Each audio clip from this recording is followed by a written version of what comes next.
is mag-create tag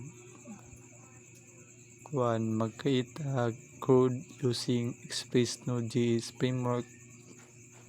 Then mo niyang iyang server.js which is ang iyang dito siya mag-call unsa iyang i-call sa Postman. Yun part is natay Bob Alice Sugria ang name sa tong product or katong diri ang code sa imuang get, post ug delete na ma-apply sa CRUD. Next imo na siya mga code put, delete may yung code na ibutang sa kuha niya put sa Postman nga link na ikuhaon mo sa imong localhost na input ya pag send makita tong imong product na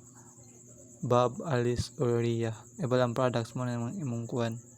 unsa na input mo sa imong i-get nimo makita sa inyong 1 makita tong si Bob kay mo to yung naka number 1 yung puli tong number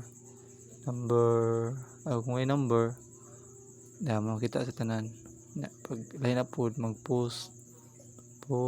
nya send ID4 nya 4 nakabutan mo tag 4 i-get na po na to balik pag i-get na to balik na siya 4 na nakabutang na sa disobos kaya bali mo i-insert na siya sa next is put pag put nimo is sa 4 send undefined wala si pangalan undefined updated na next get na po mo 4 ay get na po tanan 4 minon get mo tanan undefined updated next is delete mo ang number na 4 Japon kana siya ma-delete na siya niya pag gigit to balik na ng all products wala nang 4 wala na siya balik na to itong tanan ng sila wala nang 4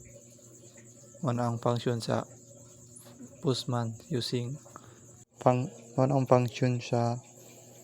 all o the CRUD in framework na Node.js na or React.